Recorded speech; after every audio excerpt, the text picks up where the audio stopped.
Kalian udah pada sering gak sih dengar kata-kata selingkuh ini? Apalagi tentang orang yang udah pernah selingkuh dan janji buat gak ngelakuin itu lagi, ternyata ngelakuin hal itu lagi. Sampai muncul beberapa pertanyaan yang sering gue dengar, yaitu tukang selingkuh bisa berubah atau gak akan pernah berubah?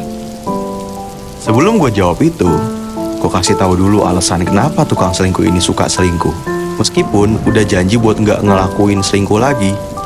Dan di sini gue ada 3 alasan utama. Alasan yang pertama, mereka biasanya selingkuh itu alasannya karena adanya rasa kurang puas dengan pasangannya. Kayak misalnya kurang perhatian yang cukup dari pasangannya, yang selalu apa-apa, sibuk, dan nggak pernah ada waktu banyak buat dia. Terus ngerasa juga kalau pasangannya ini selalu menyepelekan apapun ke diri mereka. Kayak selalu berbuat kesalahan yang sama, terus ngulangin kesalahan itu terus-menerus, tanpa memikirkan bagaimana perasaannya dia. Dan alhasil, akhirnya semua rasa kurang puas itu, mereka mencari jalan pintas untuk mendapatkan rasa puas atau bisa gue sebut itu validasi dengan melakukan selingkuh. Terus alasan yang kedua, mereka ngerasa bosen sama pasangannya. Kayak ngerasa hubungannya mereka itu gitu-gitu aja. Dan gak ada hal baru yang bikin hatinya dia kayak di waktu pas awal-awal pacaran. Jadinya, setelah ngerasain hal bosan itu, mereka jadinya pengen rasa yang di awal-awal pacaran itu, ya dengan ngelakuin selingkuh. Dan alasan yang terakhir dan paling parah menurut gua, itu mereka memang pengen ngelakuinnya secara sengaja. Kayak lebih mereka itu butuh orang lain selain pasangannya. Karena emang ya mereka ini ngerasa kalau punya pasangan yang banyak itu seru dan menenangkan hati mereka. Jadinya mereka ngelakuin itu buat nyenengin diri mereka sendiri tanpa mikirin pasangan yang sekarang ini. Dan menurut gue ini alasan yang paling tersialan.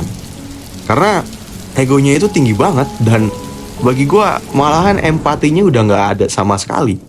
Nah, dari 3 alasan itu, jadinya di sini gue gak bisa jawab sepenuhnya 100% mereka gak bakal berubah.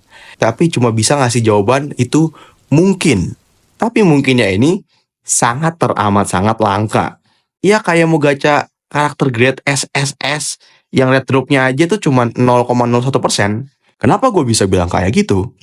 Karena dari alasan-alasan tadi, kayak ngerasa kurang puas, ngerasa bosen, ngerasa egois, jadinya bikin gue yakin kalau mereka itu susah buat berubah.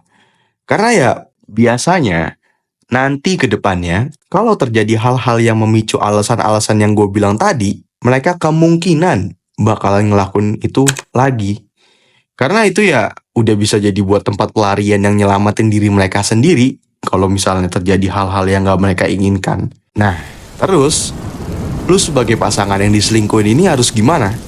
Ada 2 hal di sini yang bisa gue bilang. Yang pertama, lu mau lanjutin hubungannya dan percaya kalau mereka itu nggak bakal ngelakuin itu lagi. Tapi di sini sambil lu bimbing juga, dan percayanya itu lebih percaya ke tindakan mereka ketimbang perkataan mereka. Terus hal kedua yang bisa gue bilang, udah, lu pergi, lu selamatin diri lu sendiri buat nggak ngerasain rasa sakit selingkuh itu lagi. Ya karena kemungkinan mereka berubah itu cukup mungkin dan sangat langka. Dan hasil lu gak mau kan bertaruh terhadap hal yang hanya mungkin itu. Dan itu aja sih dari gua. Buat lu yang diselingkuhin, semoga video ini bisa ngebantu. Dan buat lu tukang selingkuh, ayolah berubah. Kalau lu serius sama pasangan lu berubah. Kalau lu gak yakin atau gak serius sama pasangan lu, mending lu pergi dari sekarang sebelum nyakitin pasangan lu lebih banyak lagi.